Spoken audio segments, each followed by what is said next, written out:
Dans la salle vide d'un tribunal dont l'audience s'est terminée depuis des heures, une lumière glaciale tombe sur un homme assis seul, immobile, face au siège du juge. Le silence pèse comme une sentence qui n'a pas encore été prononcée.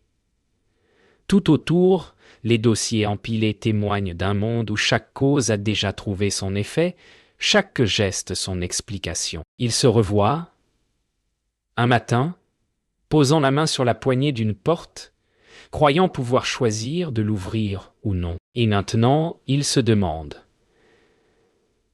si tout en lui, ses mots, ses regrets, même son remords, n'était que l'écho d'une loi plus vaste, mécanique et indifférente. Une horloge sonne. Son battement résonne comme la respiration d'un destin sans témoin. Alors seulement il murmure « Yogei, était-ce vraiment moi qui ai choisi? Ou n'ai-je été qu'un instrument, une cause parmi les causes? Oh !» Le lendemain, la ville s'éveille sous une lumière de plomb. Dans les rues encore mouillées par la pluie nocturne, tout semble recommencer comme hier, comme si le temps lui-même n'avait jamais bougé. L'homme marche sans but, les mains dans les poches, traçant son reflet dans les flaques. Il revoit son procès, non pas comme un événement unique, mais comme un cercle qui se referme sur lui-même. Chaque geste lui semble déjà écrit, le pas, la respiration, même la direction de son regard. Pourtant, un murmure intérieur persiste, un cri muet qui affirme « Tu pourrais faire autrement !» Et, dans ce combat entre détermination et illusion, il sent naître une angoisse neuve, celle de savoir que même son doute pourrait être programmé par les lois du monde. Dans un café sans nom, il s'assoit devant une tasse déjà froide. À travers la vitre embuée, il observe les passants, les gestes mécaniques, les rires calculés. Tout semble répéter un scénario invisible. La serveuse lui demande s'il veut autre chose. Il hésite avant de répondre, mais comprend aussitôt que son hésitation même était inévitable. Autour de lui, le monde continue, comme un théâtre où chaque acteur ignore le texte qu'il récite à la perfection. Il pense à cette phrase lue jadis dans un livre de philosophie.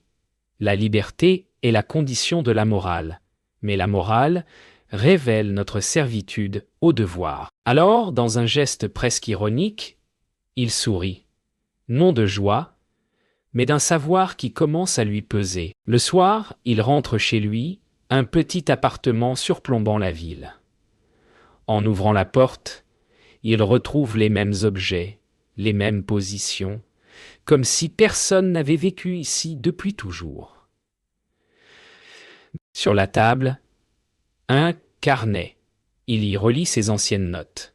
Des pensées sur la liberté, la justice, le choix, point. Il découvre qu'à chaque page, il cherchait déjà à prouver ce qu'il redoute aujourd'hui. Que sa volonté n'a jamais été qu'un mot pour désigner son ignorance des causes. Il s'assied, le stylo à la main, et trace lentement une phrase. « Je crois que je veux, mais peut-être que je suis voulu. » La nuit tombe lentement. Il s'allonge sur le lit sans enlever ses vêtements.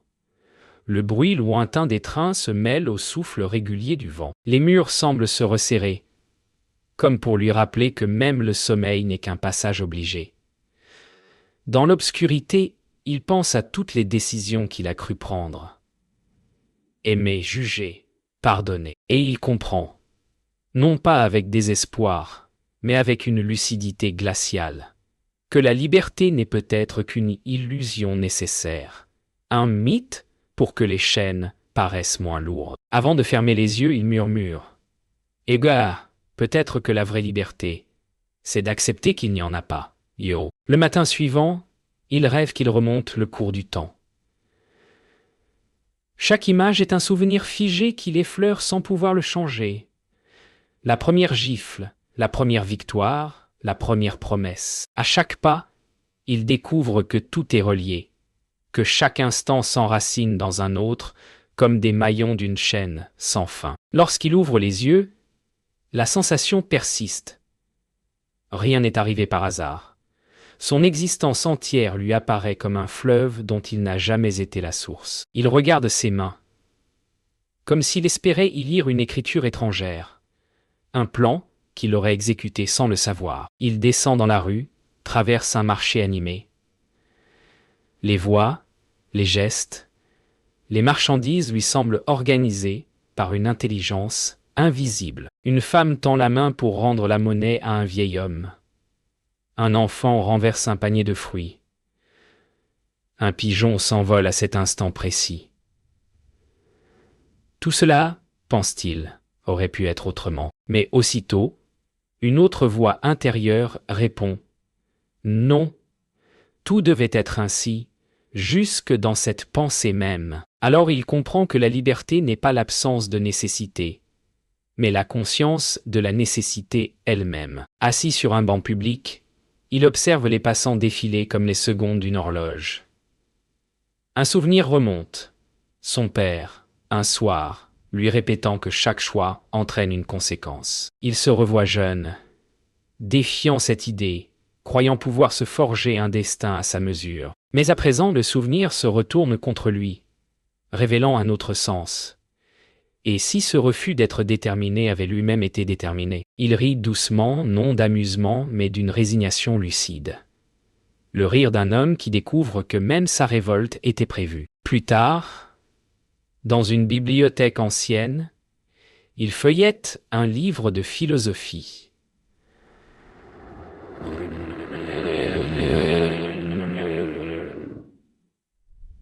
Les phrases de Kant semblent le regarder en retour. Agis de telle sorte que ta maxime puisse être universelle. Il ferme le volume, soudain frappé par la beauté ironique de cette injonction. Agir moralement suppose d'être libre, et pourtant, la raison elle-même l'enchaîne à ce devoir. Il se demande: si la liberté n'est qu'une idée, pourquoi en souffrons-nous comme d'une perte réelle? Peut-être parce que cette idée est la trace, en nous, d'un royaume que nous ne pouvons pas voir. La nuit venue, il rentre à pied sous une pluie fine. Chaque pas soulève un écho dans les ruelles désertes. Il pense à cette chaîne invisible, cause et effet, et imagine qu'un jour, peut-être, l'esprit humain saura la remonter jusqu'à son origine. Alors, se dit-il, il n'y aura plus ni faute, ni mérite, ni liberté, seulement la connaissance pure du tout. Mais cette idée l'effraie. Sans l'illusion du choix, plus rien ne distingue l'homme d'une machine parfaite.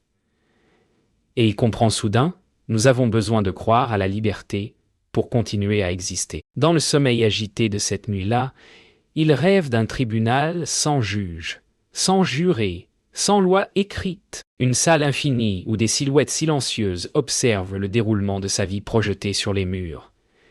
Il veut crier, expliquer, justifier ses actes, mais aucun son ne sort. Chaque mot qu'il tente de prononcer se répète avant lui, comme si le futur devançait sa parole. Lorsqu'il se réveille, la sueur froide sur son front lui rappelle qu'il n'a fait qu'assister à sa propre condamnation par le temps. Car le temps, pense-t-il, n'est pas ce qui passe, c'est ce qui juge. Le matin, il s'assoit face à une horloge arrêtée. Les aiguilles figées lui paraissent plus menaçantes que le mouvement. Il se dit que peut-être arrêter le temps serait le seul vrai acte libre. Mais à peine pense-t-il cela qu'il réalise. Même cette idée lui vient à cause d'un enchaînement antérieur. Fatigue, désespoir, souvenir. Tout s'enchaîne, tout s'enlace. Le temps ne s'écoule pas, il nous traverse. Et dans cette traversée, aucune échappée possible. Il n'est pas le prisonnier du temps. Il en est la matière. Il retrouve la femme du café, celle qui lui avait servi le café froid. Elle le regarde avec douceur. Mais dans ses yeux, il croit voir la même impuissance que la sienne. Elle lui dit: « Agua, vous avez l'air de toujours attendre quelque chose. » Il répond. Ega, peut-être que j'attends le moment où tout cessera d'être écrit. Elle sourit tristement. Ego, alors vous attendrez toujours. Ces mots résonnent en lui comme un verdict. Il comprend que même la compassion d'autrui suit un ordre invisible. Il la remercie, sans savoir pourquoi, et s'éloigne lentement. Sur un pont qui domine la rivière, il s'arrête. L'eau coule paisiblement, indifférente, reflétant un ciel gris et mouvant. Il se penche au-dessus du parapet et voit son reflet se fragmenter sous les ondulations. Il comprend soudain que le temps agit ainsi. Il brise toute identité en une succession d'instants. Ce que nous appelons « moi » n'est que la continuité illusoire de ces fragments. Il ferme les yeux, respire profondément et ressent, pour la première fois, une étrange paix. Si tout est déterminé, alors il n'y a plus rien à craindre. Cette nuit-là, il note dans son carnet. Le temps ne m'emporte pas, il m'écrit. Puis il ferme le cahier et regarde la ville endormie. Chaque lumière de fenêtre lui semble un destin en cours, un fragment d'histoire déjà décidé. Il se dit que peut-être ce n'est pas le temps qui passe, mais nous qui passons à travers lui, portés comme des feuilles par un fleuve sans source. Il sourit. Pour la première fois, son sourire n'est ni ironique ni triste. Il est lucide. Il ne croit plus à la liberté, mais il croit encore à la beauté du monde malgré cela. Il se réveille en pleine nuit, le cœur battant, sans souvenir du rêve qu'il a tiré du sommeil. Une angoisse sourde monte, celle d'une faute dont il ignore la nature, mais dont il ressent la nécessité. Dans le miroir, il croise son propre regard et n'y voit plus un visage, mais une hennie. Était-ce vraiment lui qui avait causé la douleur qu'on lui reproche jadis? Ou n'a-t-il été qu'un relais, une étape dans la longue chaîne des causes? Il voudrait demander pardon, mais à qui? À lui-même? Au monde? À la loi? Il comprend que la conscience morale n'est pas la preuve de notre liberté. C'est sa parodie la plus cruelle, l'illusion d'un choix au sein d'une mécanique parfaite. Au matin, il retrouve son avocat d'autrefois, un homme précis, calme, presque mécanique dans ses gestes. Ils marchent ensemble, dans un parc désert. L'avocat parle de justice, de responsabilité, de réparation. Lui, il écoute sans répondre. Il sait maintenant que tout cela n'a de sens que dans le théâtre des apparences. On juge les actes comme si les âmes étaient libres, parce qu'il faut maintenir l'ordre des hommes, sinon tout s'effondre. Pourtant, au fond de lui, il sent qu'aucun verdict n'a de valeur si la liberté est une fiction. Alors, à voix basse, il demande « Yege » et si nous n'avions jamais choisi, l'avocat s'arrête. Son silence vaut toutes les réponses. Il rentre chez lui, s'assoit à sa table et sort une lettre ancienne. Celle qu'il n'avait jamais ouverte. Elle est signée d'une femme qu'il a jadis aimée. Il la lit lentement. Chaque mot semble le juger, chaque phrase le ramène à un choix passé qu'il croyait libre. Elle écrivait « Doge, tu crois fuir le destin, mais c'est lui qui te précède, Dio. » Cette phrase l'achève. Il comprend que même l'amour, cet élan le plus pur, suit le même ordre invisible. Nous aimons ceux que la nécessité place sur notre chemin, et nous souffrons selon la logique d'un monde sans hasard. La pluie reprend dans la soirée, et il marche sans parapluie. Chaque goutte sur son visage lui rappelle la matérialité du monde. La nature, elle, obéit à des lois sans remords. Alors pourquoi l'homme, simple fragment de cette nature, se croit-il différent? Peut-être parce que la conscience est la blessure par laquelle le déterminisme se contemple lui-même. Il lève les yeux vers le ciel, comme si une réponse pouvait s'y inscrire. Mais le ciel reste muet, vaste et indifférent. Il sourit tristement. Il n'attend plus rien du ciel. Il a compris qu'il n'y a que la terre et qu'elle tourne sans choix. De retour dans sa chambre, Il allume une bougie et s'assoit au bord du lit. Dans la flamme tremblante, il croit voir une vérité simple. La culpabilité, la morale, le pardon, tout cela n'a de sens que pour les êtres qui se croient libres. Si la liberté est un mirage, alors la morale est une pièce jouée dans le vide. Et pourtant, se dit-il, c'est ce vide même qui rend la pièce nécessaire. Nous inventons la responsabilité pour donner forme au chaos. Il ferme les yeux et murmure. Yoga, si tout est écrit, alors mon repentir aussi. Yo, puis il souffle la flamme. Le silence du matin est plus lourd que d'habitude.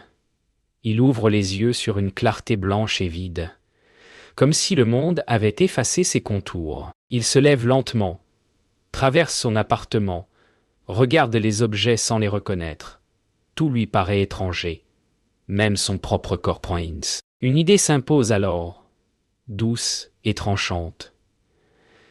S'il ne peut être libre dans la vie, peut-être le sera-t-il dans le refus d'exister. Cette pensée ne vient pas comme une douleur, mais comme une logique naturelle.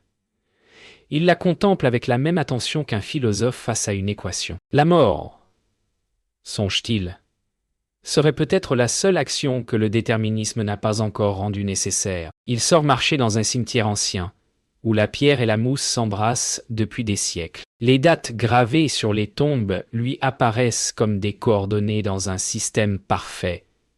Naître, vivre, mourir.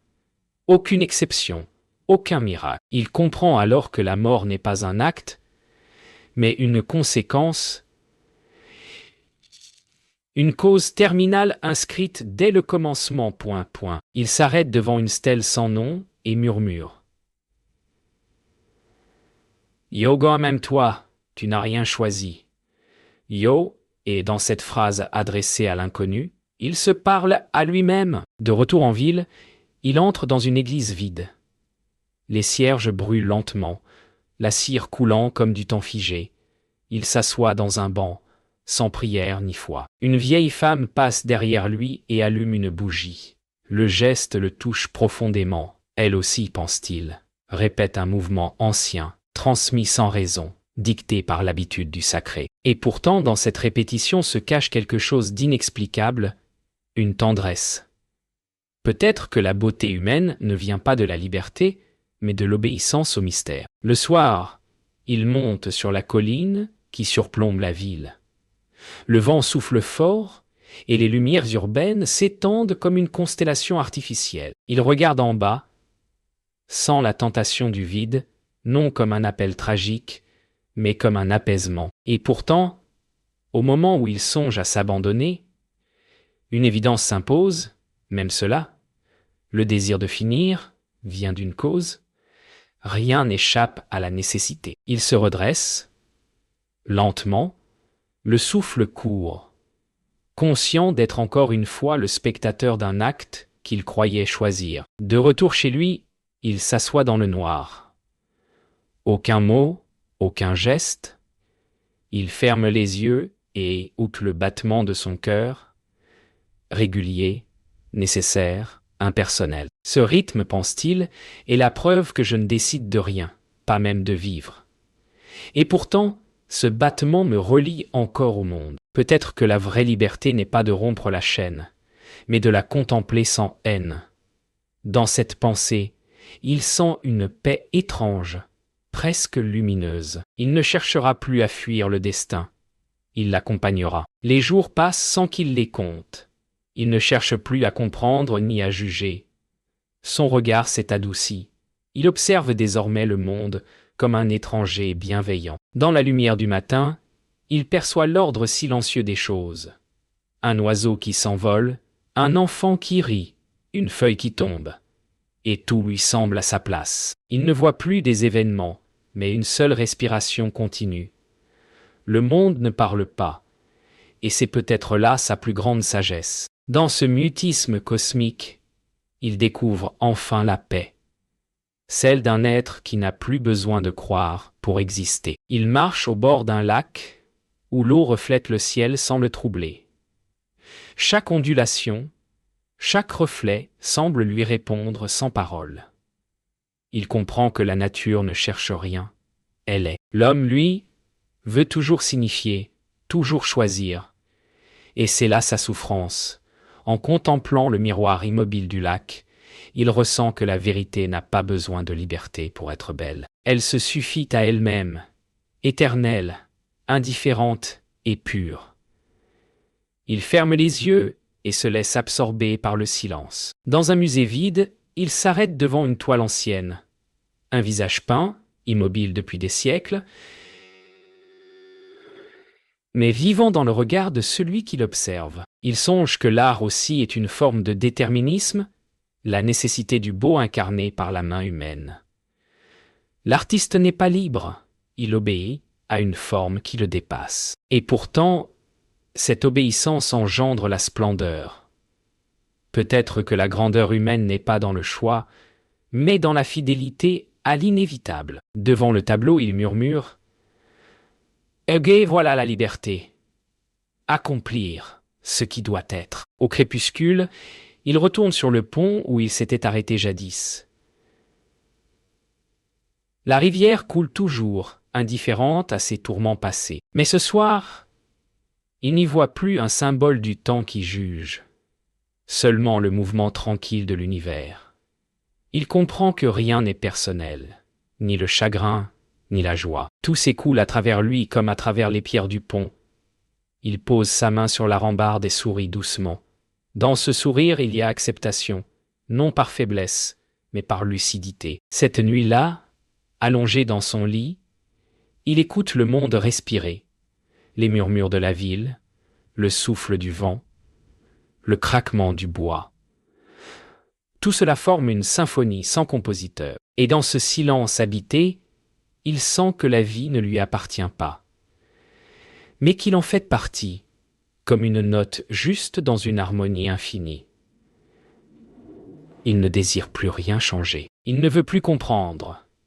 Il veut simplement être comme l'eau, la pierre, la lumière. Avant de s'endormir, il murmure « Ega, le monde est libre et moi en lui. » Dis.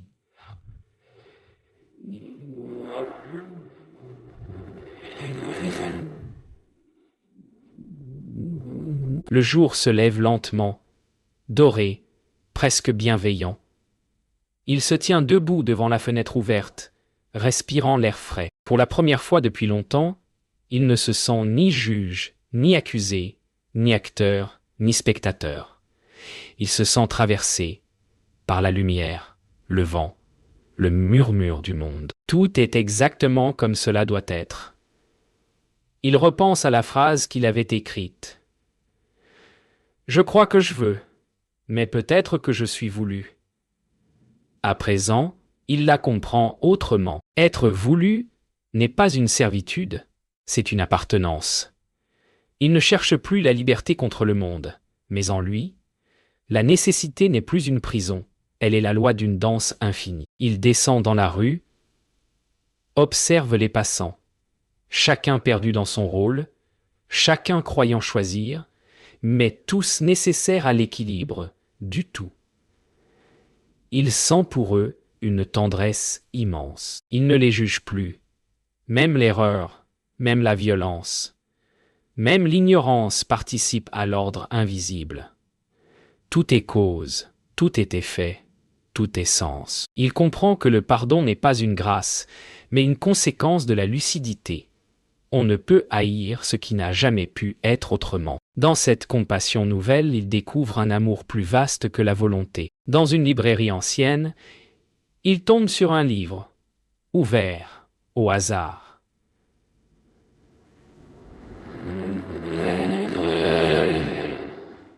Un poème sur la nécessité divine. Les mots semblent lui parler directement. Ego, ce que tu appelles destin, n'est que la musique de ton pas dans l'éternité. Yo, il ferme le livre, ému. Ce qu'il cherchait dans la raison, il le trouve maintenant dans la poésie. Le monde n'a pas besoin d'être compris. Il suffit de l'aimer. Car l'amour, pense-t-il, est peut-être la forme la plus haute du déterminisme, celle qui ne cherche pas d'issue. Au crépuscule, Il retourne sur la colline une dernière fois. Le vent, la lumière, la ville en contrebas. Tout semble identique, mais tout a changé. Il comprend que le monde n'a jamais été son ennemi. Il s'assoit dans l'herbe et regarde les lumières s'allumer peu à peu. Le hasard, pense-t-il, n'est qu'un nom donné à l'harmonie que nous ne comprenons pas encore. Le déterminisme est une forme de grâce si l'on cesse de s'y opposer. La liberté est dans le consentement à la loi du tout. La nuit tombe, il rentre une dernière fois chez lui. Sur la table repose son carnet ouvert. Il y écrit ces mots. Yobé, je ne suis pas libre d'être, mais je suis libre d'accepter d'être, et c'est assez. Puis il pose le stylo, souffle la lampe, et laisse la nuit envahir la pièce. Le silence s'installe, mais ce n'est plus un vide. C'est un accomplissement. Le monde continue sans lui, parfaitement ordonné, parfaitement indifférent, parfaitement beau. Et, dans cette indifférence, réside la seule forme d'éternité accessible à l'homme, celle d'un esprit réconcilié avec le tout.